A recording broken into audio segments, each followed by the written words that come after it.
اب اگر کوئی یہ کہے کہ نبی سے نبوت چھینی جا سکتی ہے، رسول سے رسالت چھینی جا سکتی ہے، تو گویا وہ جو ہے اللہ تبارک و تعالیٰ پر جو ہے اس کے علم پر تہمت باندھ رہا ہے، اور جو ایسا عقیدہ رکھے وہ شخص جو ہے کافر ہے۔ اسی لیے انہوں نے کہا کہ جو ہے جو یہ کہے کہ نبی کی نبوت چھینی جا سکتی ہے وہ بھی کافر ہے، اس لیے اس میں صرف نبی کی توحید ہی نہیں بلکہ نبی پاک کے ساتھ ساتھ جو ہے اللہ کی بھی توحید ہے، اس لیے کہ اللہ کے علم کا وہ انکار کر رہا ہے۔ یہ مختصر سا آج میں نے آپ کے سامنے نبی کی کتابوں سے کیا کیا عقیدہ ہمیں رکھنا ہے یہ تھوڑا سا بھی بیان کیا ہے، کچھ باتیں اور ہیں وہ انشاءاللہ تعالیٰ جو ہے ہم کل بیان کریں گے۔ تو کیا عقیدہ رکھنا ہے ہمیں کہ نبی پاک صلی اللہ علیہ وسلم اور دیگر انبیاء کرام یہ سب اللہ کے مقدس بندے ہیں،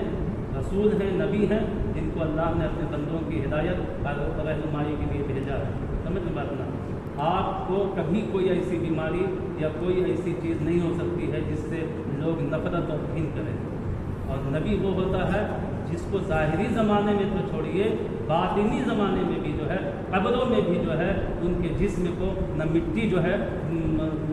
چھو سکتی ہے، نہ وہ جو ہے کیڑے مکوڑے آپ کو نقصان پہنچا سکتے ہیں۔ نبی وہ ہوتا ہے جس کے جسم کو جو ہے مٹی اور کیڑے مکوڑے بھی نہ کھا سکے۔ جو یہ عقیدہ رکھے کہ معاذ اللہ مر کر مٹی میں مل گئے اور مٹی ہو گئے تو وہ شخص نارا کافر ہے۔ اور ایک عقیدہ انہوں نے یہ بتایا کہ نبی کا چال چلن طور طریقہ حسب نسب سب بے مثال اور بے عیب ہوتا ہے، اس میں ذرا سی بھی کوئی کمی نہیں ہوتی ہے۔ اور تیسری چیز یہ کہ دنیا کے جتنے لوگ ہیں، جتنے لوگ ہوئے اور قیامت تک جتنے لوگ ہوں گے، ان سب کی عقلیں جو ہیں نبی کے جو ہے لاکھوں لاکھ درجے ان کی عقل کے کر دیے جائیں تو ایک ٹکڑے تک بھی جو ہے تمام کی عقلیں نہیں پہنچ سکتی، سمجھ میں؟ اور دوسرا عقیدہ یہ بیان کیا کہ نبی وہ ہے جس کی نبوت کبھی چھینی نہیں جا سکتی، جو یہ مانے وہ شخص جو ہے کافر ہے۔ اور نہ نبی کوئی شخص نبی اپنی محنت اور کوشش عبادت و ریاضت سے بن سکتا ہے، یہ عبادت و ریاضت اور محنت و کوشش سے کوئی نبی نہیں بنتا، بلکہ اللہ اپنے فضل اور مہربانی سے جو ہے جسے چاہتا ہے اسے نبوت و رسالت